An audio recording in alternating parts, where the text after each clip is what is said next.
Okay. I think we can get going. And Donna, you can just continue to let people in as they arrive.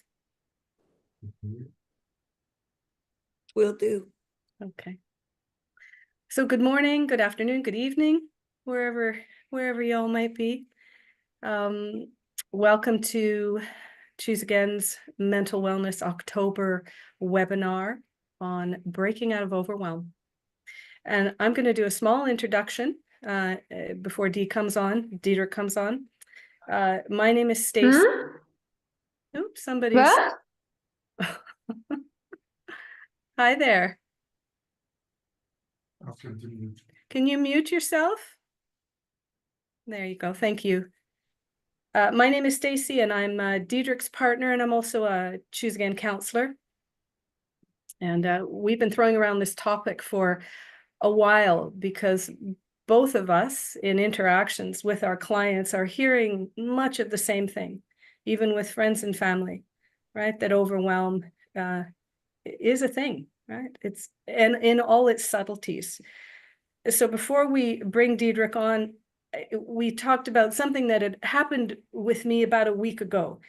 And I want to share my experience because for me, it was such a direct insight as to how subtle overwhelm can be. It doesn't have to be an obvious thing. So in my case, I had gotten kind of caught up in some of the hurricane videos from Hurricane Helene. And normally this isn't something I do. I don't get caught up in this stuff. I usually hear about it and then I just don't follow it. But this one somehow just got me. And I watched video after video after video. And a few days later, my whole system, my sleeping, my eating, my digestion, everything felt off. And so I ended up going to have a treatment in reflexology. And so much stress and tension released from my body that afternoon, the only way I could describe it was that I felt like I was made of velvet butter. And I realized in that moment, that was a healthy nervous system. That was how I should be feeling. And I hadn't been feeling for so long. So the contrast was incredible. And of course, then that led me to do some very deep processing around my overwhelm. So yeah, it was stunning that something such a short-lived time could put my body and my mind and activate my belief system so not so subtly, but also so obviously. So anyway, I share that. Maybe some of you have had some of those experiences, or you know of somebody that does. So this topic is just so shared at this time. So bring your curiosity, your questions, and we'll see, what we can pack and how we can help to look at this in a different way. And for me, I was very fortunate because, like I said, it led me to quite a deep process. And after that process, I felt like I was back online. So without further ado, we'll bring Diedrich on and we'll get started. Oh, and Donna, do you want to go over the raising of the electronic hand for fielding questions? Sure. Because there's so many people, we're going to, rather than using your physical hand, we're going to ask you to use your electronic hand to ask a question. If you would take the time to locate it now on your device, it will be different for different people depending on whether you're on a computer. There might be a little raise hand icon. There might be a share. Look at all the possibilities and raise your hand. We will call on you when it's your turn. I'll ask you to unmute and you may speak.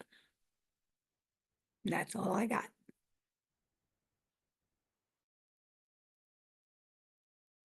Thank you, Donna, and thank you, Stace, for that little illustration of how sneaky something like overwhelm can be. I think we all know that stress is called the silent killer. but overwhelm is definitely a part of stress. It's one aspect. And it seems to me, particularly from our discussions with others, that so many people are in it right now, and so many people have symptoms and circumstances that seem to be far beyond what actually can happen at the moment, or is actually happening in their own lives directly. So it's a virtual life that we're being affected by to a high degree. And of course, many, many, many of you also have it in your direct personal experience. And so those two we can look at separately or conjunct at the same time, because they come from the same issue. So as I trust many of you, I don't know if there's anybody on this call that has never heard of Choose Again, had simply nothing else to do at 12:30 on a Friday afternoon. And so we'll just drift in and see what happens. Or are you familiar with what we do? If you are, then you know that we really never look at the symptom. The symptoms are not really interesting. So you could say that the experience of overwhelm, you could call that the symptom. And what we would like to do, what we always do in our work and in our workshops, is to go to the source, to the root of that experience. I have a little bit of trouble with this particular subject, as we discussed with the staff last week when we talked about doing this webinar, and that is that due to the work and due to the fact that I've been doing it now for close to 30 years, overwhelm is not one of my experiences. And so what I'm really looking forward to is hearing from you, or hear from you where your overwhelm comes from. How do you experience it? When does it kick in? What circumstances bring it on in a truly experiential way? And then we can talk about it, and then I can talk about it with a little bit of expertise that maybe I bring to a conversation like this. Maybe then jointly we can figure out what can we do. And then ultimately, we're going to be talking about a special workshop that we're offering November 17 in Costa Rica, which will be dedicated purely to overwhelm. We, as you probably know, those of you that know Choose Again, we have a fairly fixed schedule of workshops that we rotate. I think there's 3 titles that we rotate, and we felt that maybe it was time to introduce this one because of the circumstances, because of what's happening on the planet, because of the strange phenomena in weather. And Kevin has his hand up. So Kevin, please give us your first question. I'm happy you're asking. I'd like to Thanks, see. Diedrich. I'd like to see you while you do it. You see it when I do it. There we go. There you are. Hi, Diedrich. I would have to say my overwhelming, one of them, is all about reading and comprehension. And when I go to read, I can barely get through a paragraph, and then I forget what I'm actually reading. If I'm doing some instructions or just a short story, something of interest or something that's important, the scatteredness of the ADD or whatever. Mm-hmm. But I believe it's something more rooted, as you say. Right. Did you have any trouble asking this question? No, because I prepared for it for 2-3 days. Okay. So if you prepare, you have no problem, because that gives you a feeling of security. And if you're not prepared, an incredible anxiety comes over you. Is that correct? Mm-hmm. Yeah. And I can identify with that so easily. I've been married twice, and the first time I got married was in 69, I think. 70. And I didn't realize that the groom was supposed to be speaking and saying a few words. And so it was a great shock to my system when I discovered that I was supposed to get up and say a few words, which I couldn't. My throat clamped up, and all I could say was thank you. And that was it. And then my throat was completely gone. And maybe that sounds familiar, Kevin. And then the second time I got married again in 80, I think, or 79 or something like that. And this time I knew I had to talk, but the same thing happened. now I actually got a few more words out, and it was, thank you all for coming, and that was the end of what my throat allowed me to say. Then since I'm doing my work, oh no, I'll tell you the continuance of the story, and then the story after started doing my work, and that's now in 1994, 95, I started doing it. 6 months into it, I already had clients for some reason or other. And somebody called me and said, we want you to teach a workshop. And I said, well, that's funny. I can't speak in public. Interesting idea. So that's not going to happen. And then he said, well, I said, well, what would it be about? And then he said, about A Course in Miracles. And I said, well, I'm glad you mentioned that because I've only been in it for 6 months. Why don't you find someone who actually knows something about the course? Something who's been in it for 10 or 15 years, who's made it part of his life. And this was a brilliant young man. And he said, we realize that, but we want you to talk about and teach what you know. So there was no way out for me. And he had already booked the room. And what happened was I had 6 weeks from that conversation to the beginning of the workshop to overcome that anxiety. And I overcame it very simply by repeating, my worth is established by God. And I repeated that every morning when I woke up, and I used that line during the day. And guess what? When the workshop started, I didn't have that problem. So what is the message you get from that story, Kevin, for you right now? The message I get, if I believe in God, which I really do, but the circumstances that happen here in this world are bigger than that.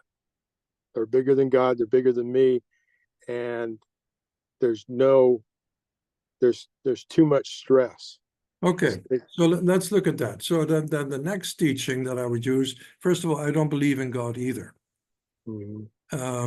I believe that God is in everything I see. In other words, Right. I don't believe in a God of religion. I believe in a God who is within me, who is within you, who's Mm-hmm. with absolutely everyone. And that truth within me is what establishes my worth. So it's not an outside force that Mm-hmm. establishes my worth. So you could say my worth is intrinsic, Mm-hmm. which would be the same meaning to me with slightly different words. So that'd be number one. Number two, I would go to another teaching, and that applies really to this subject. And that teaches me that I've given everything all the meaning it has for me. I have given everything all the meaning it has for me. And that means that all these unbelievably, potentially upsetting occasions around the world, whether it's Gaza, Ukraine, Hezbollah, Hamas, you name it, Israel, and the hurricanes, plus a myriad of other issues, and perhaps a myriad of other issues in your home, really only affect me to the degree that I invite to be affected. How does that sound? Does that sound offensive? Are you willing to take that position? And that position comes, of course, from step 2 of our process. And step 2 of our process says it's about me.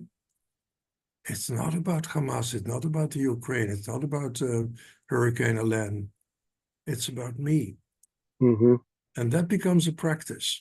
But I have to practice that. If I don't practice that, the ego will always go back to outside circumstances. And the outside circumstances are going to tell me how I should feel. Yeah. Okay. And if I follow my teaching, our teaching, the teaching Choose Again practices, which is that I choose the feelings I experience.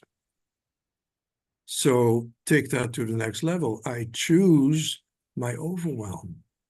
And every ego says, bullshit, why would I do that? And the reason why I do that, because I don't have a choice in that. As long as I have a belief that chooses that experience, I will choose that experience, and I will find that experience under any circumstance. Now, we all agree, perhaps, that lately, those circumstances have been absolutely incredible. mean, it's not a stretch to say that the world is potentially on the verge of another world war. That's not a stretch. Factually, you can look at that and say, yeah, that's a distinct possibility. But even at that level, I get to choose what that means to me. I get to choose my reaction to that. Do you get that? Does anybody have a question about that, or an immediate objection of you're going way too far, I don't believe a word of it? Josephine, you have your... What I'm getting is I'm a little bit tripped up. I'm just digesting it, taking it to that next level, because that's where my hiccup is knowing that I am the decision maker, saying the fact of the matter is I'm choosing this instead of something that's healthier. Right. And when you do that, Kevin, when you do that inquiry, you do it lovingly. So Right. don't attack yourself for Sure. being overwhelmed. Don't make yourself wrong. Just simply say, I'm not at peace. That means that I've chosen wrongly. I've chosen an experience. I've chosen an emotional reaction. And that emotional reaction is my choice, but it's based on who I think I am. Right.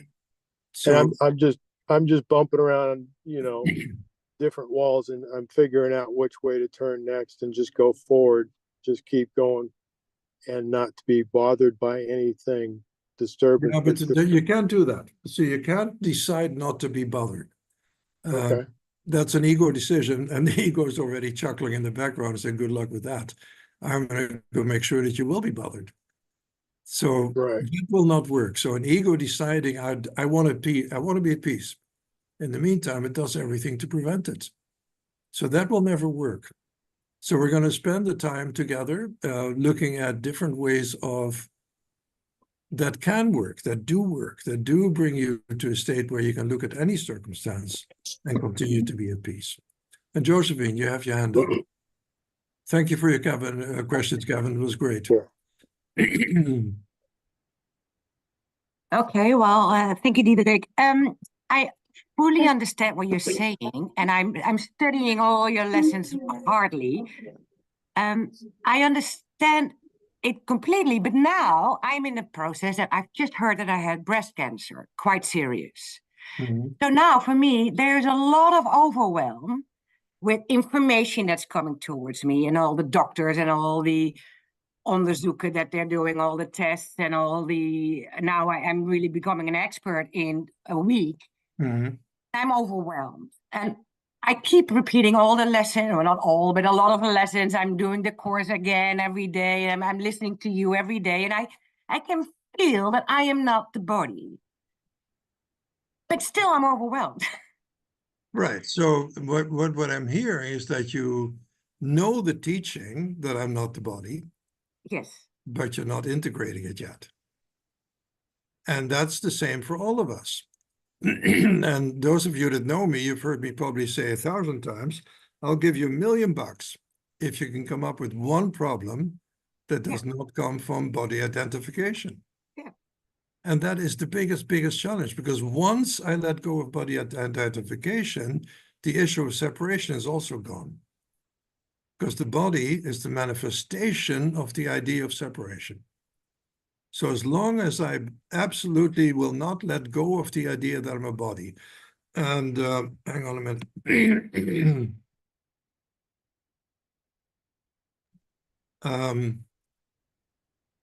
As long as I listen to my body, and as long as I listen to what the West teaches, and that is that we are a sacred combination of body and mind, body and soul.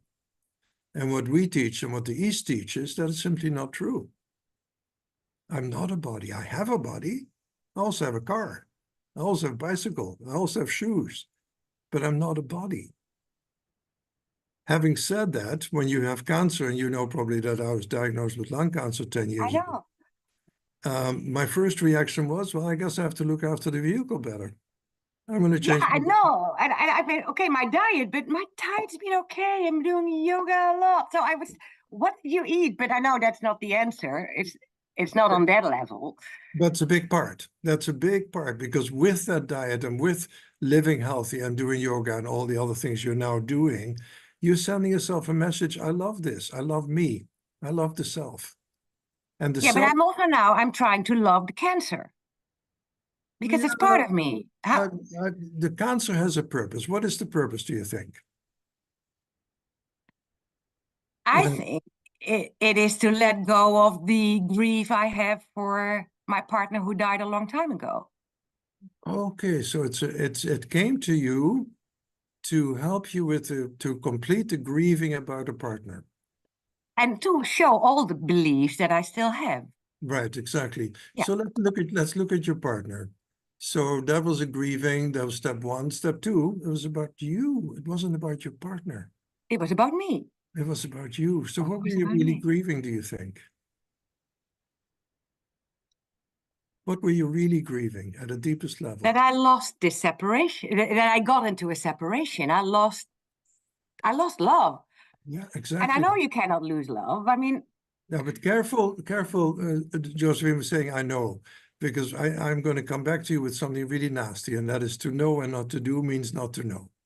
So what you can say, I know the concept, I know the teaching, but the cancer now, one of the incredibly beneficial, gorgeous purposes may well be to move from I know to I know it at the deepest level and I'm integrating it. That may be the only purpose. I feel that. It may also be a purpose for you to look at special, because all mourning is about the loss of special. And what is the loss of special? The loss of special is the fear that I can lose something or someone who brings me joy. But that's impossible, because no one can bring me joy. Does that make sense? It does. So the loss of special is what we all work with all the time. Yeah. Because special is what I want to be. I want to be different. And hang on a minute, I need to get rid of this throat. The frog continues.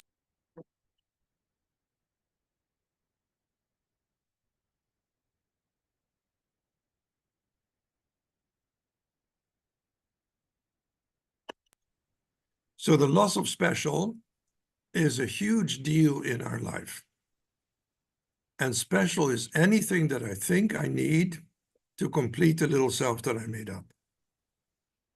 And the truth is, of course, that can never happen.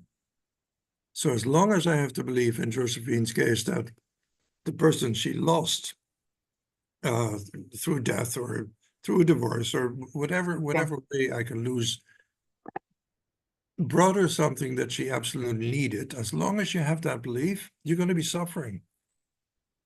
Because nobody can bring you everything you need for the simple reason that you don't need it. It's that wonderful little vicious circle that the ego creates. And that is a falsehood. Yeah. And for those of you that are course students, go to lesson 70. It talks to that very briefly. My happiness comes from me. And then it says, and all temptation is nothing more than the basic temptation not to believe the idea for today. I don't want to believe that. Equally, I want to have the right to be upset about circumstances. I want to have the right to be devastated by a cancer diagnosis. And you have that right. But then check back in, how does that feel? Doesn't feel. Doesn't feel good, does it? So what you then do, then you start really doing your work. And whether you die of this disease or not, to me, is irrelevant. Not for me. And so when Stace and I got that diagnosis, I can guarantee you we never laughed as much as we did during that year. And I kept joking about dying. It didn't mean anything to me. Yeah, I start doing that. I listen to you and I'm doing it. And it's a lot of fun. Yeah. So go back to the overwhelm that is associated with that diagnosis, because you're still feeling it. And what is the strongest feeling you feel? Panicking of not being in control. Panicking of not being in control. Wonderful. Now take a look at that, all of you who are any control freaks in the room. all hands go up. Take a look and ask yourself honestly, what can I control? What do I control? Do I control the Middle East? Do I control the weather? Contrary to some recent conspiracy theories, no, we don't. What can I control? And from my point of view, from our teaching point of view, the only thing I can control is to choose to find out what the beliefs are that choose my reaction and to correct those beliefs. That I can do. That's the free will I have. Beyond that, I have no free will. If I don't do this work, and maybe you find other works, that could be, I have no idea. For me, there's only this work, of course. If I don't do this work, my beliefs will choose my reactions, will choose my experience, will choose my feelings, will choose my, what I call my reality. So it always goes back to who's the I that is choosing this overwhelm. Does that make sense, Josephine? It does. But then what I noticed, and Yeah. at a night, I'll have to do it like 5,000 times because the moment I feel I correct it, and I drift off and it's back again. And Of so course it's a it is. never-ending story, is it? Well, who's the I that says it's never ending? Yeah. The ego, That's the ego. Yeah. I'm not saying that there's an end to it, but I'm saying that once I decided for myself, I was 50 when I started, I'm now 80, almost 83. I want to have a life that is free of all this tension, all this fear, all this anger, all this depression. And if there's a way of doing that, I'm going to find out what that way is and I'm going to apply it. And if that means 1,000 times a day, that's what I'll do. Yeah. Because I decided I was worth it. Are you worth it? I am. Do you deserve to die happily? Yes. Or perhaps, God willing, and I use that word not entirely seriously, but perhaps you'll live another 40 years. Who knows? But that's not the issue. The issue is your experience now. The issue is the power that you have to now change your mind. And now say, okay, I know who I am. I'm not a body. And the body has cancer, apparently. What is that for? And you already said what it's for, to overcome that grief. There are many other reasons. Yeah. Find out what they are. Find out what the purpose is for this overwhelm. And the more honest you can be with yourself, and the tougher your questioning is for yourself, not for anybody else, the more you get answers. Oh, it's for that. Oh, it's also for that. I didn't realize that. Wow, I can also heal this aspect. In other words, a whole smorgasbord of beliefs may come up in what's now been given to you in the form of breast cancer. And maybe it will heal, maybe it won't. Who you are is unchangeable. Who you are is eternal. Yeah. And you use always screaming out bullshit. A lot of good that does me when I'm dead. That's not the issue. The issue is, how do you feel now?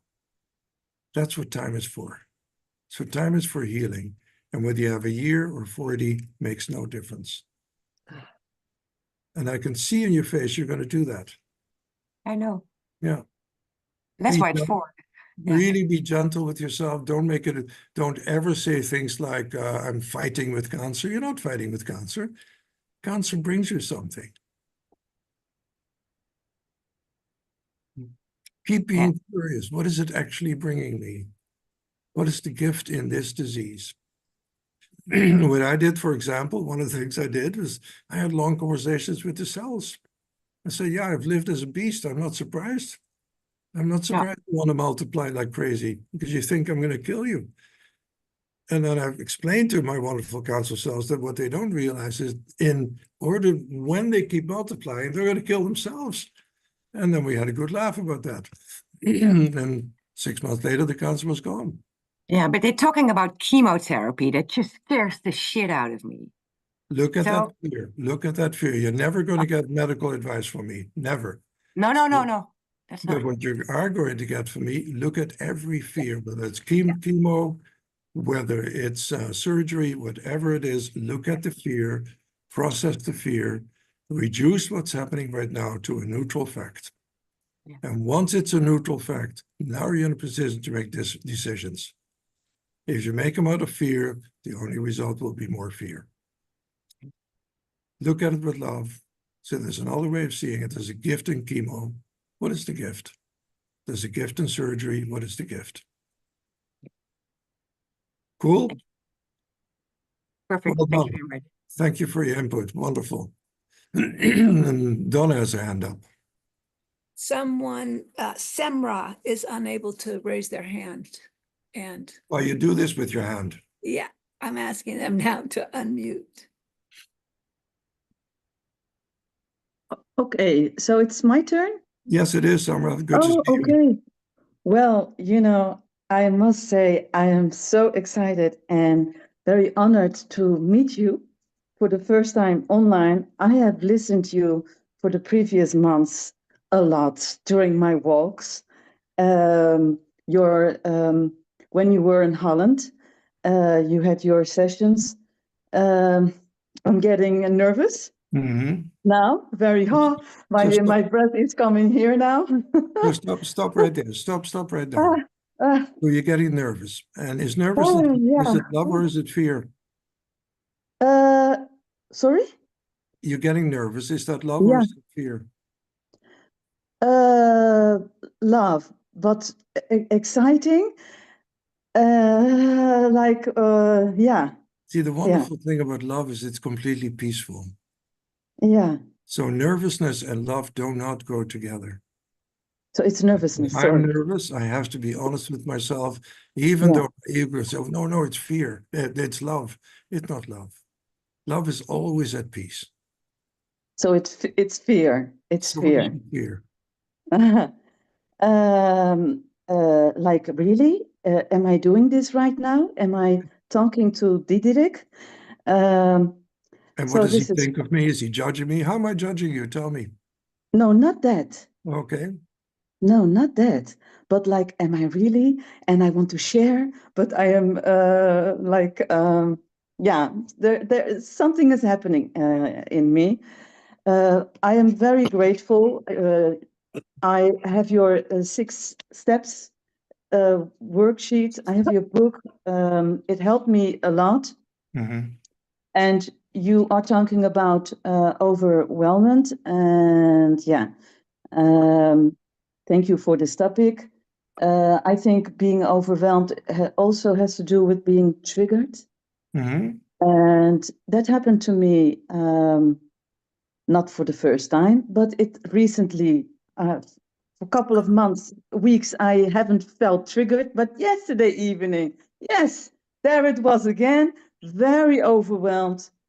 And I'm very grateful I took the time to, okay, there it is again. There Mhm. it is again. There is the anxiety Right. that Right. like doing this. And I gave myself the time, and then I found your worksheet again, and I sit and I found like, oh, yes, this situation I recognize. It's not the first time, but what was the conclusion how do you say that in English? What kind of conclusion how do you say that in English? Say Conclusie it in trekken Dutch. over jezelf. Say it in Dutch. I still understand it. Yeah, no, because the Don't participants worry about don't it. speak. Don't worry about it. I can Oh, translate it. oké. Ja, dus jouw vraag was bracht me zo veel helderheid van welke conclusie heb jij nou getrokken over de situatie? Right. En toen dacht ik, ai, daar is die. En dat heeft me gewoon jarenlang achtervolgd. Right. En So Sarah said, which I'll translate it for ja, those of you that are still not bilingual, even though I've been talking Dutch to you for years. What Sarah was saying, the question that really got to her, that struck her as being very useful is, I've given it all the meaning it has for me. What meaning did I give it? Yeah. And that is really, I'm glad you got that. And I'm glad you're bringing that up again, because that's Yeah. such an important moment for me too. And I realized that what I'm experiencing is the meaning I have given something. Yeah. And to recognize at a deepest level that absolutely nothing has any meaning, but that there is an Yeah. entity that will give it meaning, and that's my ego. But Yeah. there's the loving self within that can give it a different meaning. Yeah. And that's what I call loving inquiry. Loving self-inquiry is, this really upsets me. This is a big trigger. That means I've given it a meaning it doesn't have. Let me pull it back. Let me ask, who is the I that gave it that meaning? Let me ask what belief I at the moment believe in. What do I believe to be true about me right now? En ik voel dat het Exactly. betekenis, en ik voel dat het geen betekenis heeft. Maar Right. maar er komt een maar. Ja, daar komt een maar aan. Geeft, en dan wil ik het niet loslaten. Ja, maar. En dan Right. komt de projectie. Zij hebben het gedaan. Daar gaat het gebeuren. Ja. Overal waar ik kom, ze gaan me buitensluiten. Ik organiseer mijn eigen exclusion. So let me give a quick translation so we don't lose the all the wonderful English speaking people. So what Summer was saying, like she does that, she does go the belief, and then immediately egos comes in and say, yeah, but have you looked at what's happening? Have you seen pictures of Gaza? Have you listened to what happened in North Carolina or in Florida? In other words, the ego will immediately come back in and say, forget step 2, get real. Step 2 is an escape, is what the ego will tell you. Yeah. And of course, my job is then to hold fast and to say, no, step 2 is actually the only way I'm going to get out of it. Because otherwise, I get to be upset and I get to be right about every upset in my life. Yeah, I want to be right. And God knows I lived like that for 50 years. And it was not a picnic. So it's essential that all of us, if you want to do this work, if you want to be free eventually, today, maybe tomorrow, maybe a month from now, stick with step 2. Step 2, to me, is the most revolutionary idea that I've ever come across. But it has to be adhered to. Somebody called me orthodox yesterday. It is a very orthodox position because it says you're not allowed to veer from it. It's always about me. Always, always, always, always, always. And then you go to the Buddhist point of view, the Indian point of view, and say that is simply because you made up the world you're in, you think you're in. You made up the self you think you are. So look at that. If I made up the self I think I am, and I did, because that's the set of beliefs, then I also made up the world that is seen by that I that I made up. I can see another world. I can choose to have another experience. And that's our process. So do it lovingly, do it gently. And when the ego comes in and says, yeah, but, I mean, there's circumstances in all our lives. You can lose a child, a partner. You've had a cat for 12 years, it will run over right in front of your eyes. Whatever it is, do not allow yabat. Because yabat will send you right back into the jailhouse that the ego built for you flawlessly. Yeah. That's So the that's discipline how that's I required. keep myself behind the walls, like, yeah. To be right, to be, ik wil me gelijk krijgen voor belief. Exactly. And I know you put myself behind the walls. You know what those walls are made out of? Beliefs. Ja, dan ja, dat. That's what I can block all love if I believe my beliefs. As long as I adhere to my beliefs, as long as I keep making them real and tell people my story, I will block love. Because there's no room for love. As long as one belief still runs the show, there's no room for love. So I need to work through that. Gently, slowly, at my own pace. Maybe do 500 processes a day, maybe do 1,000, maybe do 5, whatever you give yourself permission, the rate of healing you give yourself permission for. In my case, it was life and death. So I had no choice. For most people out of 10, the motivation is not quite as urgent. But once you hit a minus 482, you're going to be processing. So check in with yourself, the level of overwhelm that I'm feeling right now on a scale of 1 to 10, where does it sit? And be honest with it. Is it off the charts? Or is it livable in your mind? And eventually you recognize none of it is livable in the long run. You feel complete, Sama, on that? Yeah, thank you. Thank you. It was wonderful to Yeah, see you. And I'm yeah, glad we got to speak some Dutch. yeah. Let's go to Thea. Well, hi, Diederik.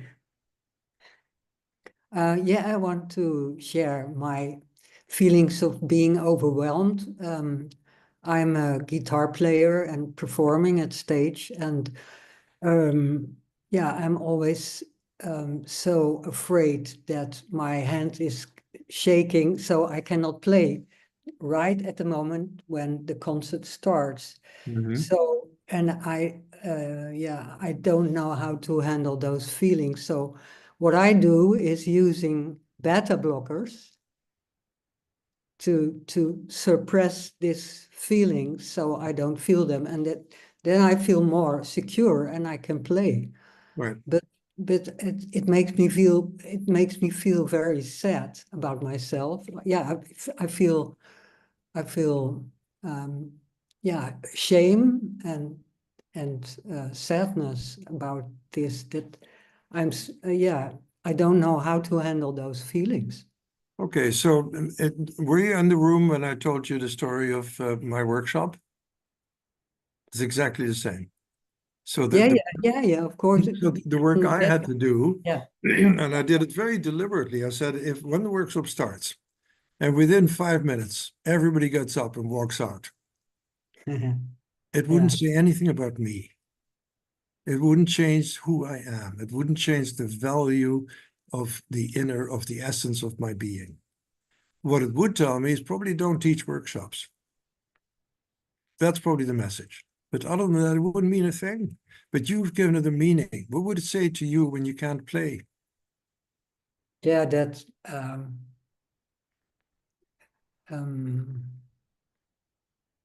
if I can play, yeah. Yeah, it's like feeling that I'm dying.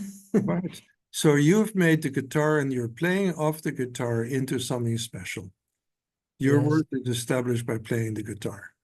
Yeah, Thank God that is not true. yeah, Worth is infinite. The guitar is a tiny, tiny, tiny little fraction of who you are. Infinitesimally small. You can't even find it. So great is your worth. yeah. So you can't play the guitar. So what? I can't teach lessons anymore. I can't teach a circle anymore. I can't give webinars anymore. I'm getting there. Yeah. Is my life over when I can no longer teach a webinar? Of course not. Oh, that's true. That's true. Of course not. That's the special self you made up. And I Yeah. say that in the most loving way because we all do that. We all make up a special self. Yeah. And those of you that know me, which is quite a few people on this call, know the quote that I use over and over and over from Bunan, who was a Japanese philosopher from the 1500s. And he said, first die while you're alive and be absolutely dead, and then come back and do whatever you want. In other words, let go of all your special. Let go of all your beliefs about who you think you are. And then come back and do whatever you want. It will come from love. It won't come from special anymore. Yeah, but then I need to have the courage to go on the stage, sit there, and not being able to play because my hand is shaking. That's right. That's right.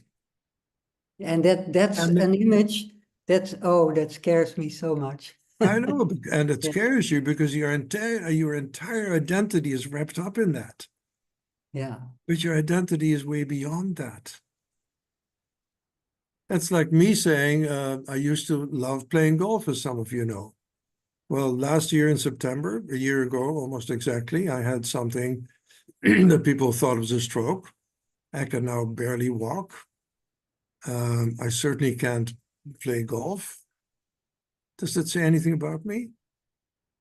Do I miss playing golf? Well, absolutely. And when I do my process. Because I can't miss anything. As long as I miss it, it means it gave me something that I don't have now. And that's Yeah. not true. Yeah, but I have that image that I'm sitting in front of an audience. They're all looking at me. Wonderful.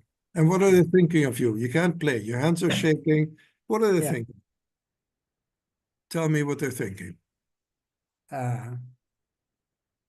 Yeah, they definitely think that I'm very afraid. Right. Because that's what you are. What else are they thinking of you?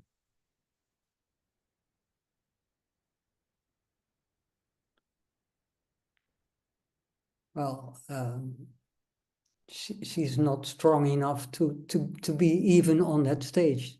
Right. Now get a little more mean and a little harsher and a little more rude and tell me what they're really thinking. What's the meanest thing? Wat is het gemeenste wat ze kunnen denken over jou?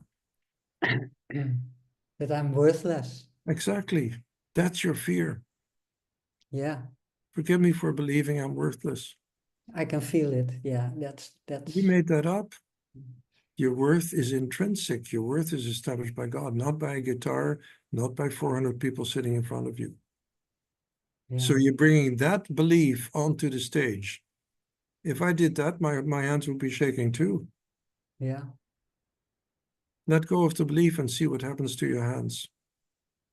Yeah. Start practicing with 2 or 3 friends and say, I want to play for you guys. I want to see if I can play without fear, if I can play out of knowing who I am.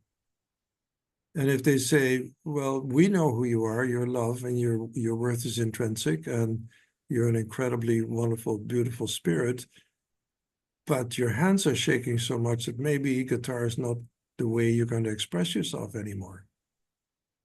How would that feel? Hmm.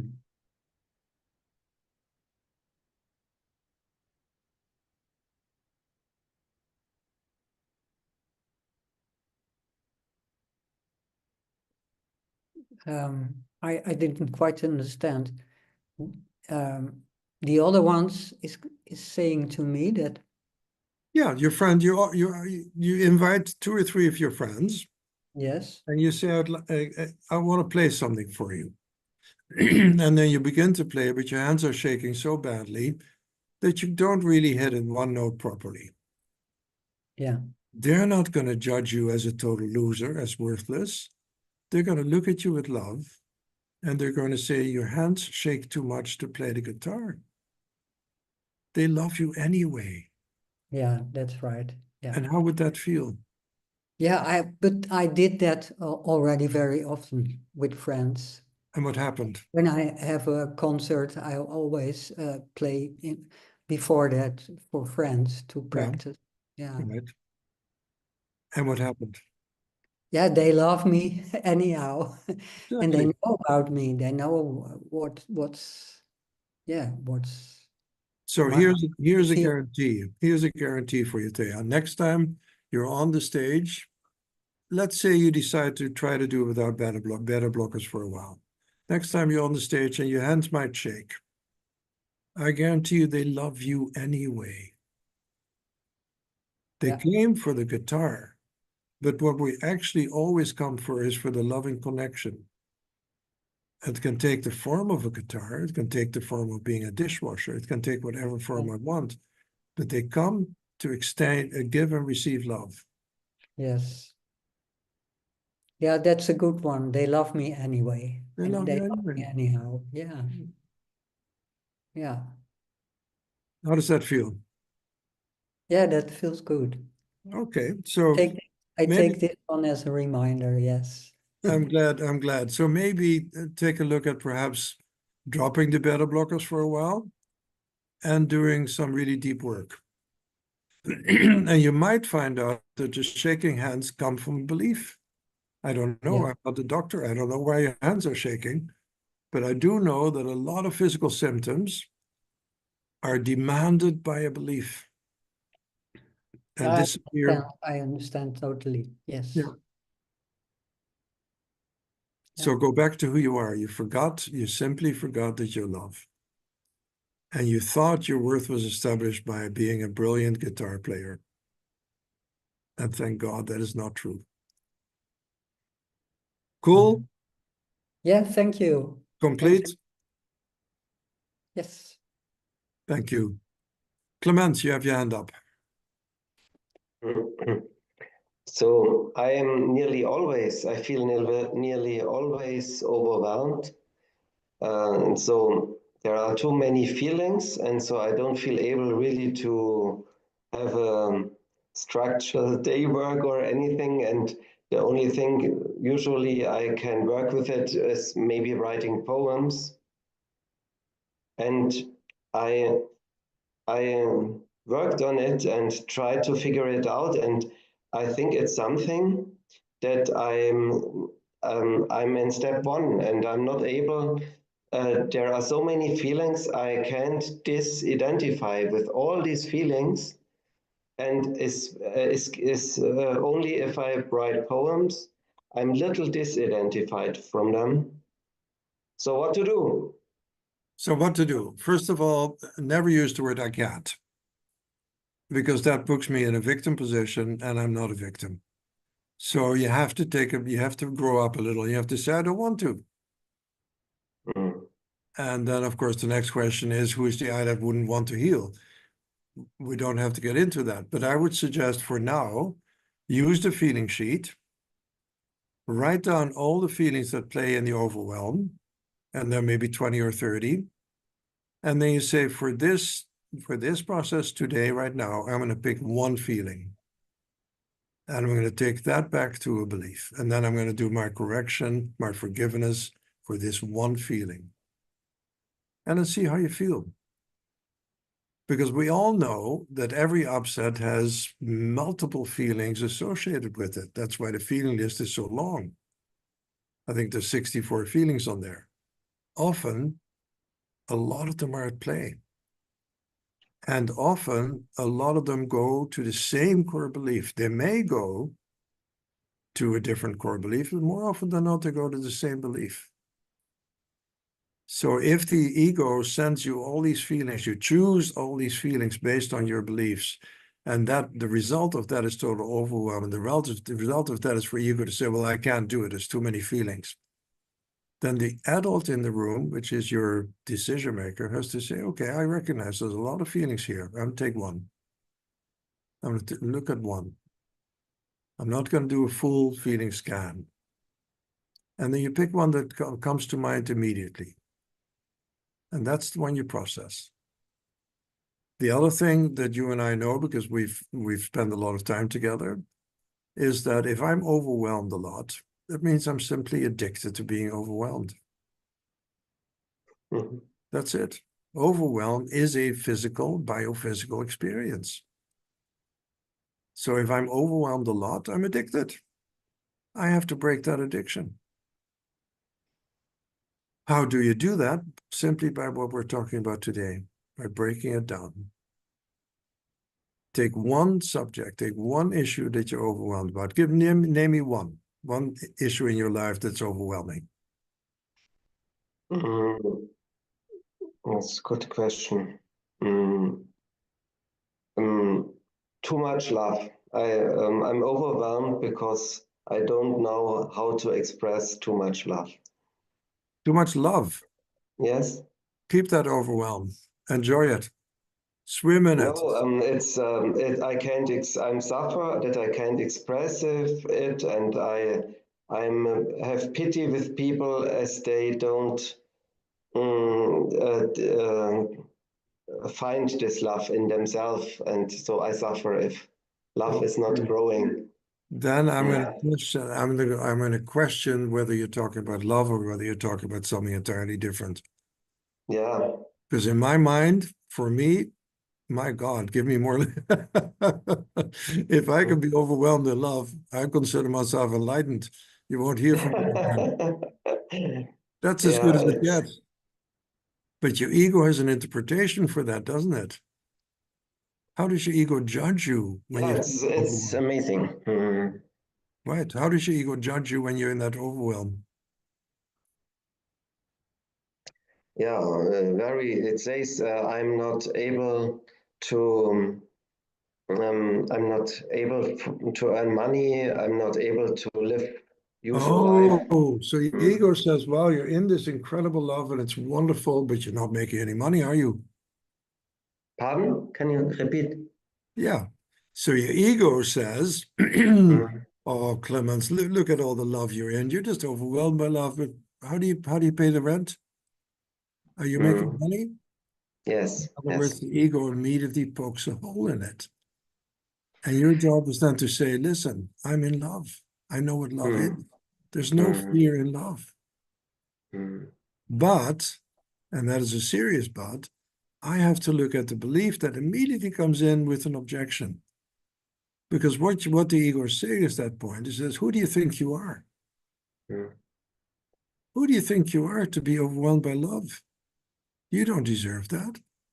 That's not you. Mm. And then it has all the harsh judgments for you that it always has. It's always ready with them.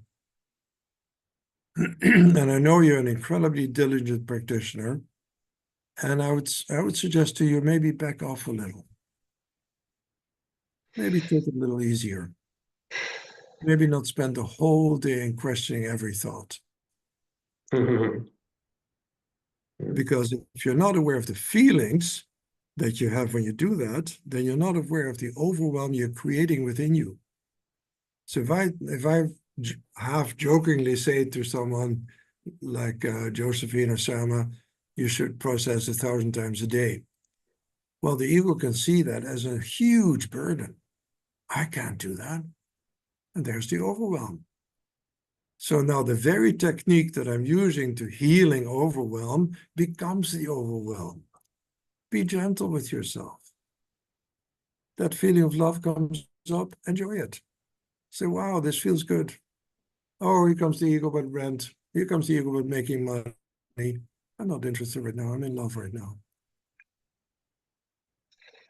Wow.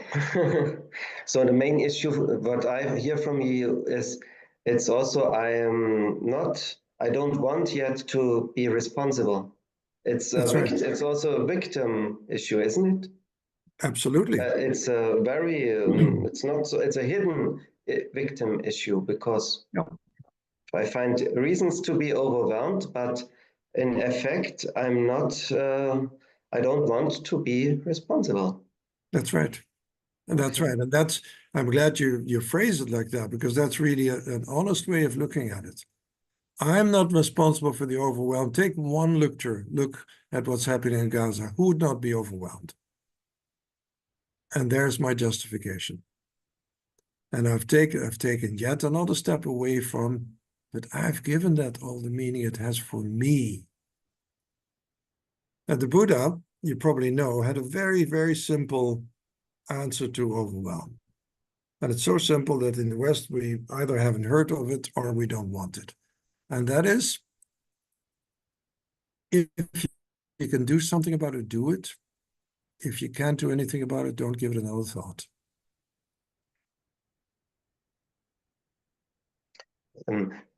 So I have a similar question. My question is the fear, what would I be without being overwhelmed? Exactly. And But that's a crucial question that you'll hear from every single person, because that question really says, who would I be without my identity? Who would I be without my set of beliefs? Who would I be if, God forbid, my ego said, well, you're on your own, I'm gone. I have no idea who I'd be.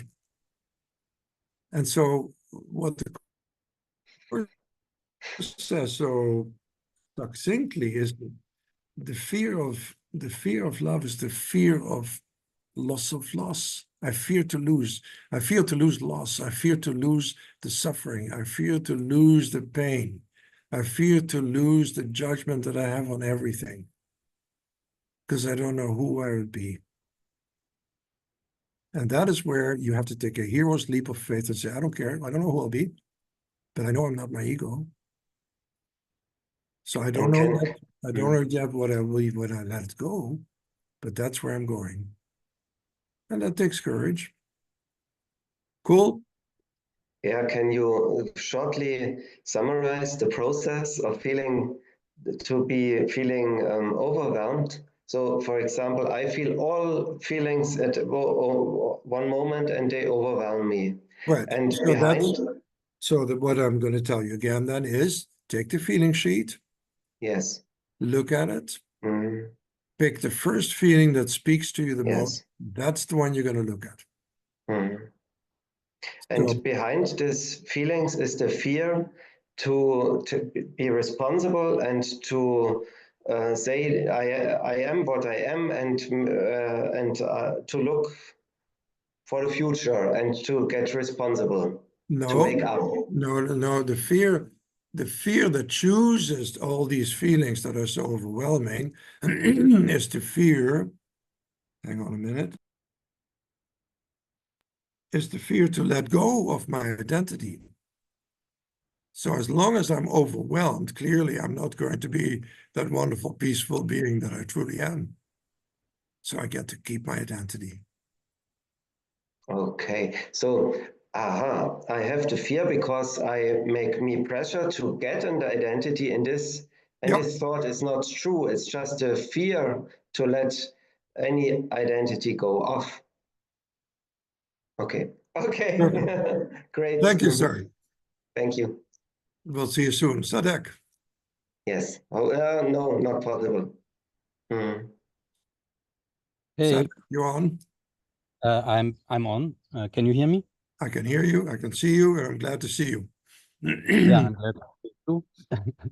So my question is, for the last, I think, 2 years, maybe since the war in the Ukraine started, I'm avoiding news. Like I'm seeing the headlines and then I don't want to read it. And I know in a way I feel I'm ducking, so I'm not doing the work, but I also, so I'm remembered by your story that you, when you hated George Bush, that you looked at everything he said just to process that. But I wonder if if there's a middle way to, I do not feed myself like with all the crap that goes on. Yeah, there's a Yeah. very simple way, and that is, hang on, this frog is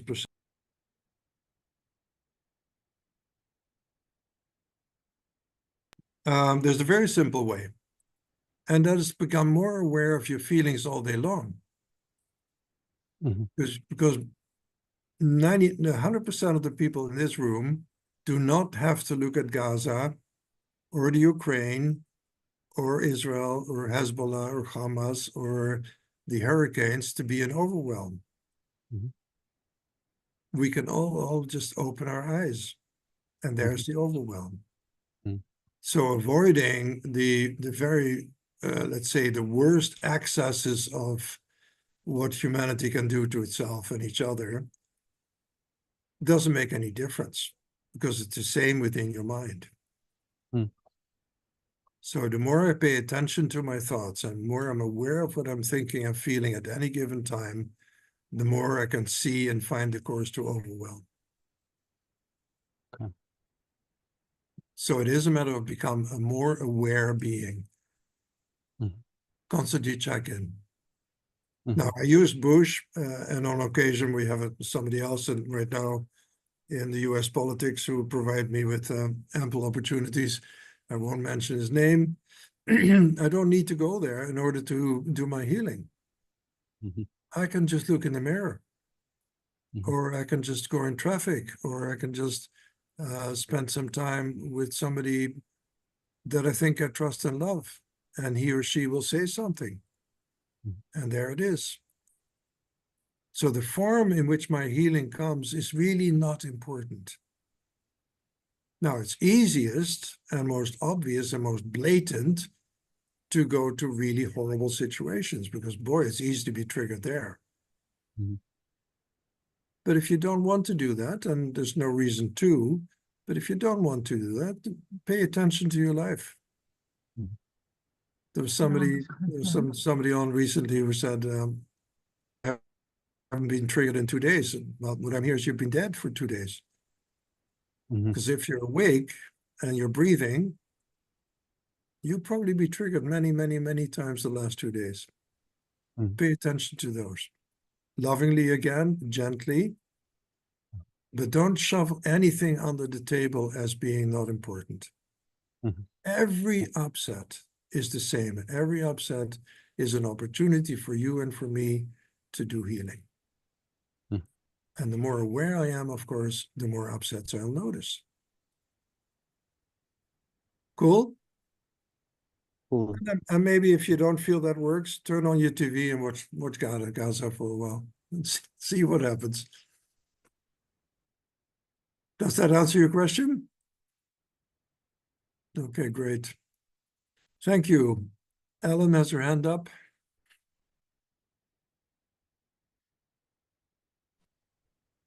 Hi, Diederik. Yeah, overwhelm. It's a very familiar feeling to me. And it even happened today and yesterday.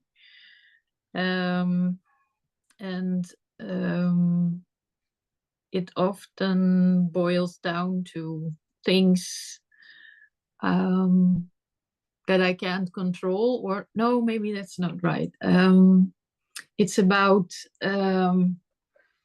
appointments that I made, and I thought it was very clear that we speak the same language, and all the requirements were in place. And then anyhow, well, I got a letter, and then it's not confirmed the things that we've been talking about. So then you have to come into action. So I was thinking about the quote that you were saying, like if you can do something about it, do it, and if it's out of your control, let it be. Yep. But it feels like there's been put an effort in the preparation, and everything seemed fine. Do you And know then, how you know that God has a sense of humor? Put effort in the preparation. So the gift is, it didn't happen. You prepared, it didn't happen. Fantastic. Step 1, it's upsetting. Step 2, it's about me, not about the appointment. It's not about the agreements we had. It's about me. Wow.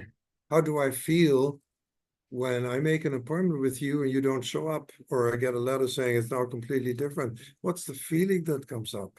Tell me.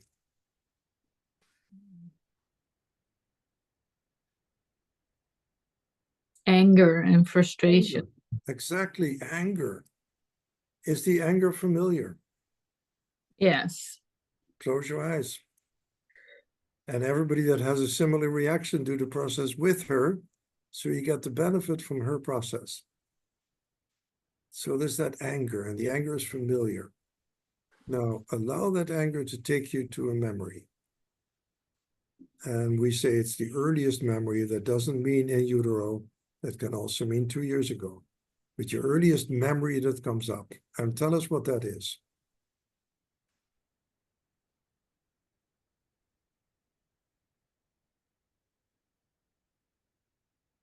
Well, it was already at my birth, because I was late, and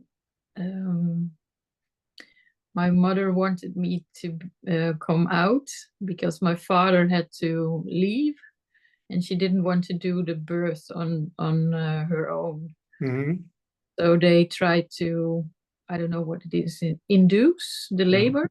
Yep. And that was on Thursday or Friday, but nothing happened. And then my father had to go away from Monday morning, and Sunday I came, but I had the umbilical cord around my neck, so there was a lot of panic. I was blue and purple. So I always have this feeling of what do you call it? Being chased, or that I have to hurry. Mm-hmm. Right. So you didn't keep your appointment.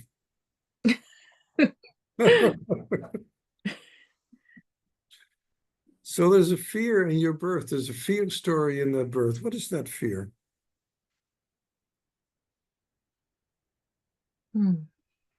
How did your mom feel? Was your mom at peace with your dad leaving? No, He had no, to leave. not at all. She was Okay. very stressed. Fantastic. So in our work, and of course, if there are scientists in the audience, they'll raise their eyebrow and say, "What are you talking about?" But in our world, you already felt responsible for that. So you're responsible for missing that appointment. You're responsible for the stress your mother felt because you were late. You said I was late, and you said it in the same breath as an appointment. You were born at the right time, but your father had to leave, and your mother wanted him to be there. And then you took on that somehow it's your fault that your mother is stressed and that your dad is under pressure to leave. It had nothing to do with you. You're not responsible for your mother. Look at it differently. I was born at the right time. Cord was around my neck. They fixed that. I'm here. But I make up some beliefs. I made up some beliefs on day one, even in utero. And Yeah. that is, I'm responsible for other people's feelings. I'm a burden. I should have done it differently. And how many times a day do you have those thoughts go through your mind? Probably more than I'm aware of. Right, and that's the overwhelm Stacey was talking about in the beginning. So the overwhelm I'm not aware of is just as devastating as the one I'm aware of. And you also have the opposite, the projection. They're a burden. They're late. They're causing me distress. Because as long as I blame myself, you can be absolutely sure I'll blame you. I'm not going to keep that in. So you blame yourself for the original distress of your parents, and now you hold everybody else responsible for that. But none of it is true. You made it up. You're not responsible. So this person had an appointment with you, they changed it. Whoop-de-doop. Doesn't mean anything. But you gave it meaning, and that's what you're suffering from. Give it another meaning. Go ahead. You had an appointment, you had it all set up, and they changed it. What other meaning could you give it?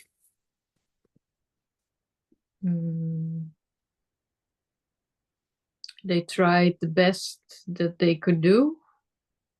Right, exactly. It wasn't about you. They didn't change the appointment to say, fuck Ellen, we don't like her anyway. This is how we can get her. That's not what was going on. But in your mind, that's what was going on. You took it personally. There's a great line that you might want to remember. And that says, the moment I take anything personally, my spiritual journey comes to an end. The moment I take anything personally, my spiritual journey comes to an end. And why is that? Because the spiritual personal journey is transpersonal. Anything to do with the person has nothing to do with me. Has everything to do with the self I made up, and not who I am in truth. And I could ask for a show of hands, how many of you take things spiritually, personally? And you can be sure all the hands go up. Because that's what we do. And I think about the extra work that I have to call them again. Oh my God, really? Where are the violins? Does anybody have a violin we can start playing? All the extra work, Ellen. I can't believe it. Are you laughing yet? Yeah. But again, your ego says all the extra work. Your trained mind, because you're going to be more and more, obviously, because you are, your trained mind says, now, what meaning did I give the fact that I have to do extra work? What does that say about me? And not fair and etc. Yeah. It's not fair, exactly. They don't value me. Right. They should have got it right to begin with. Exactly. And the fact that they didn't gave you a message by you, for you to heal right now. That's the gift. And what was that message you gave yourself? I'm not important. I don't matter. If they cared about me, they wouldn't have done that. And how many times in your life have you run across that little dialogue? Mm. If they cared about me, this wouldn't have happened.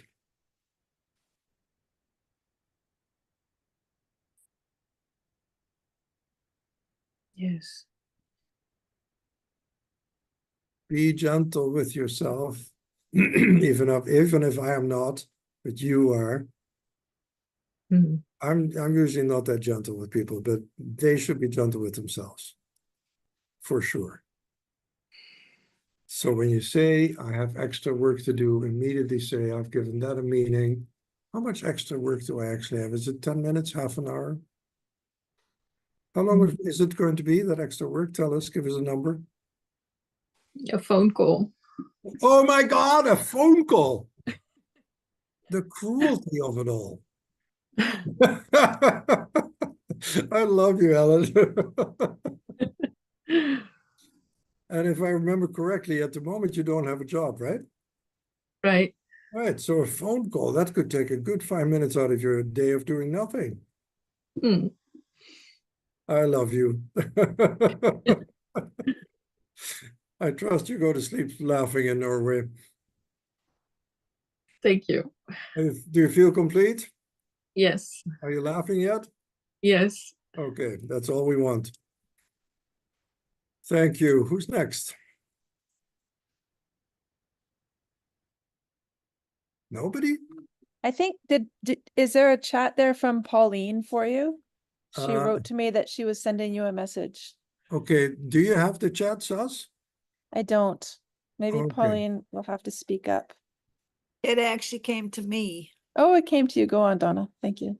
No, I'm not. Is it the one about sexual abuse? Yeah. Okay. It's a little hard to read. Shall I read it out loud? I think that's the purpose of the chat. I have experienced sexual assault by my partner in the night of my birthday. To make the concept bigger, at that moment I felt overwhelmed of disbelief and froze. I felt the paradox of the sweet person he was a second before turning into a tone-deaf person pushing his way. I feel sad that this happened and have a hard time accepting it really happened and that I froze so I couldn't stop him at that moment. The aftermath was that he didn't reach out for a month, and when he did, he denied his behavior. I know that I don't have to accept that he took power over me and still does, and feeling I was a victim of sexual assault, but it did happen, and I have to go through the shock and grieve the process, and I feel I'm half through, but it's difficult. So I can't, are you available to be visible so we can talk directly? But I can really respond in the same way we respond to any other upset. Somebody should please turn off their, I think, Sas, you're not muted. Thank you. It's still going to be the same. What meaning did you give it? What did it say about you? It's still step 2. And that's the beauty of step 2. It gives me an Hi, hier ben ik. Sorry? Hi, this is Pauline. Hi. Helena, but I don't see you. Hang on a minute. Oh, wait. Let me put it on speaker view. Okay. Say something so I get to see you. Hello, hello. No, your camera's not on. Hmm.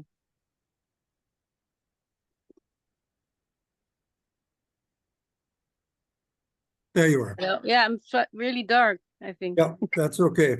I can see Okay. you clearly. So Hi. it comes down to the same thing. You've given this event a meaning that it doesn't have, but you've given it a meaning about you. And as long as you want that meaning to be the truth for you, you will suffer. Yeah. And we've worked with at the center, and over the years, I've worked with literally hundreds of people, mostly women, that have been sexually abused.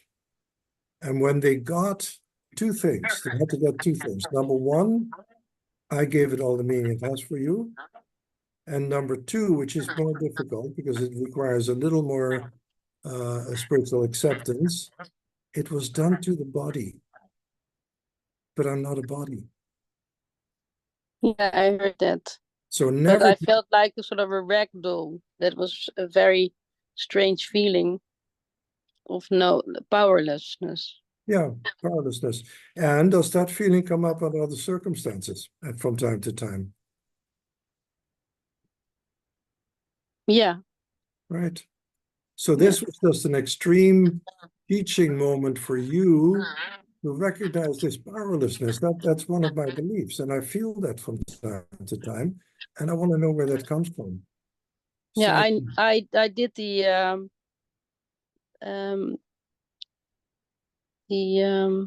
what did you now, like, to close my eyes, what we did before, yeah. to go back already to that experience. And when I went back, it was actually the moment that my father, who was an alcoholic, I thought we were playing in the snow, throwing snowballs, hoe zeg je dat, sneeuwballen?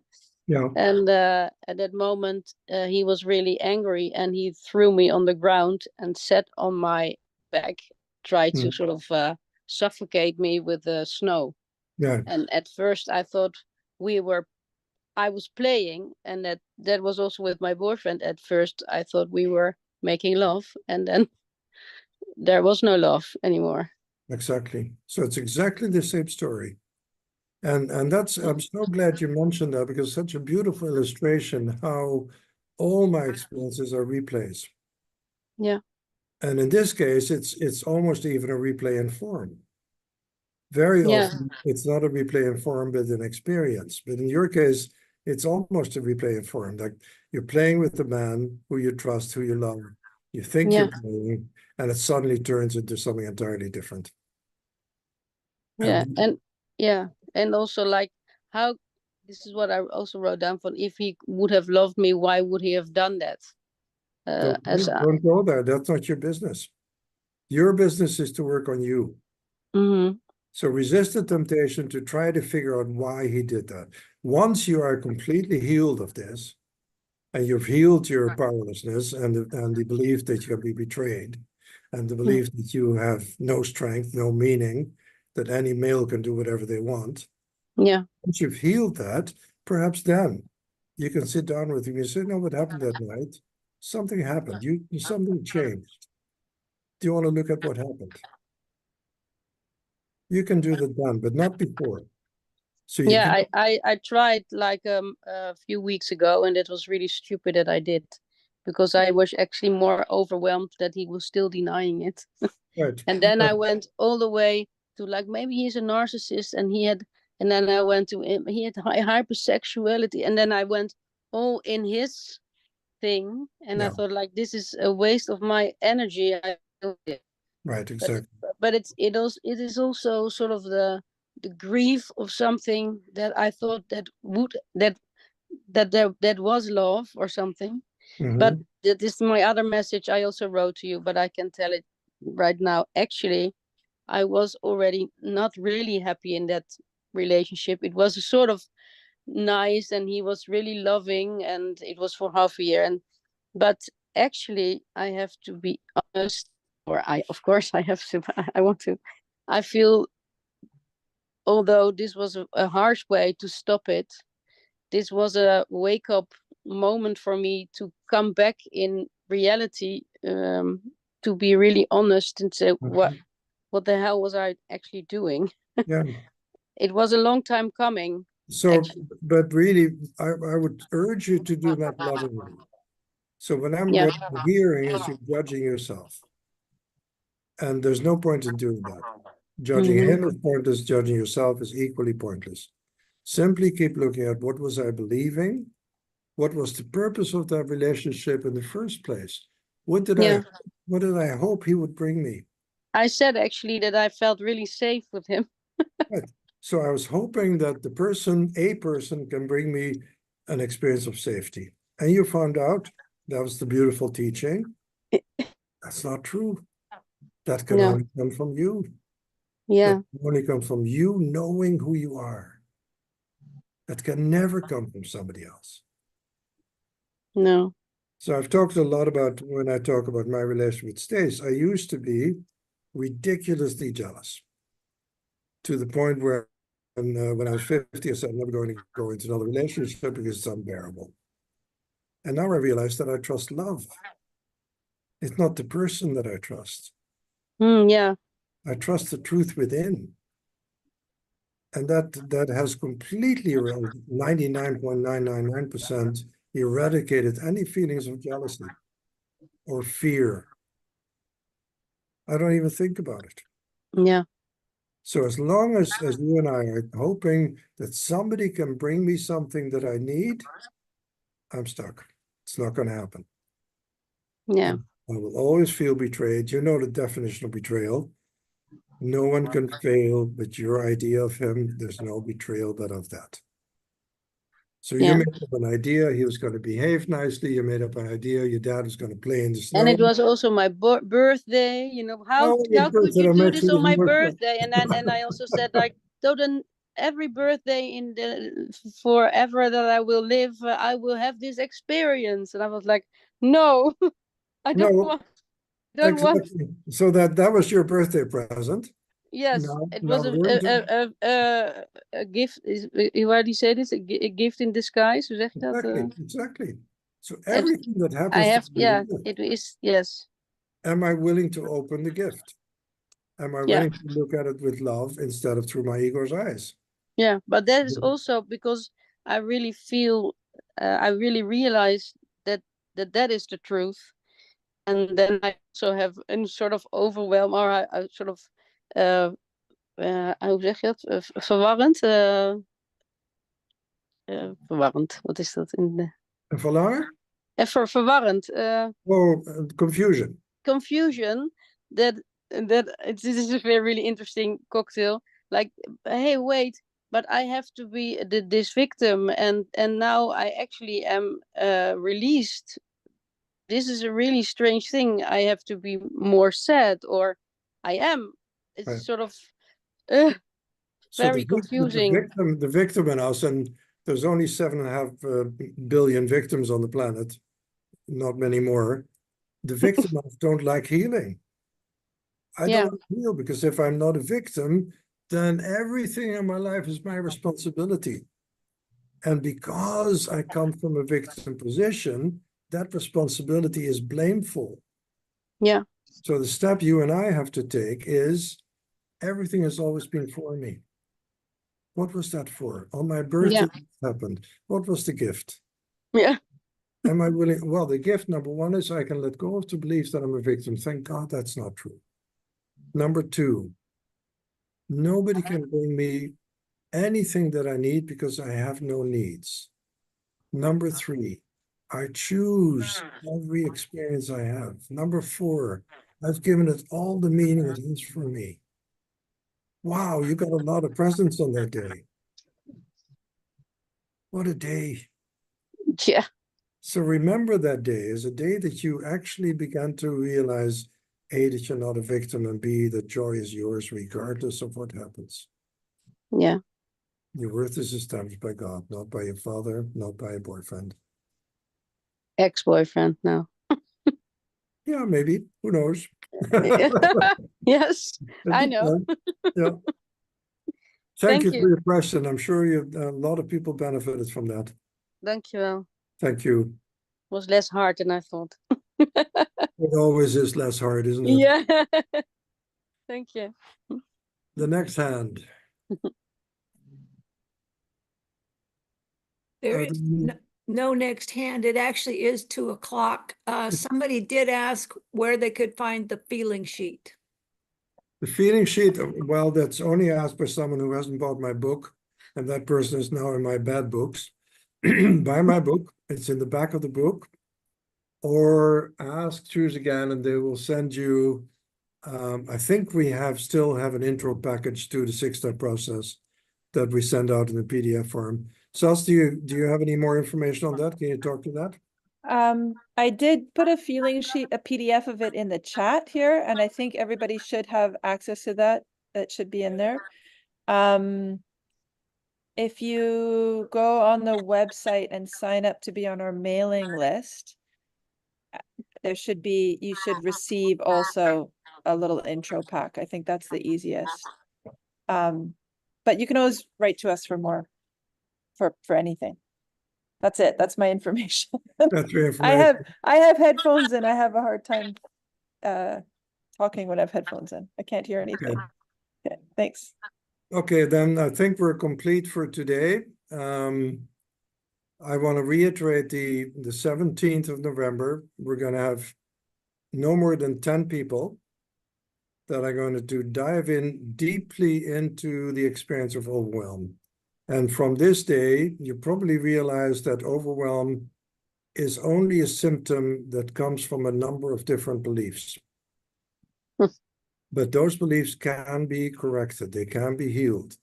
And the more you heal them, the less opportunity for overwhelm there is.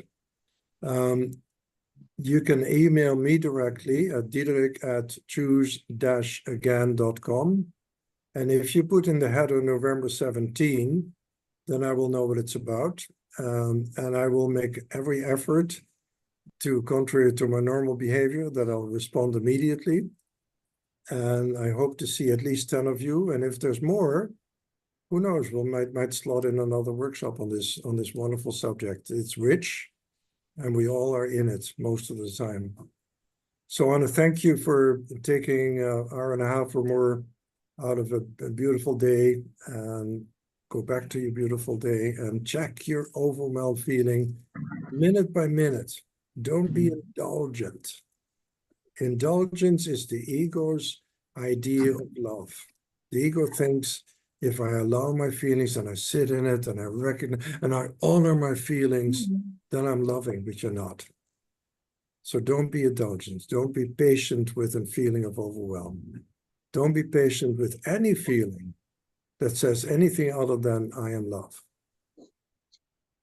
That's my loving urgence to you, and I hope to see all of you again, and I hope to see at least 10 of you November the 17th. Oh, I forgot to mention, for this particular workshop, we're offering $2,000 off to make it accessible to more people, because it is such an overwhelming issue for so many people. Love you all. Thank you for being here. Thank you, Donna, for hosting. Thank you, Sas, for showing up.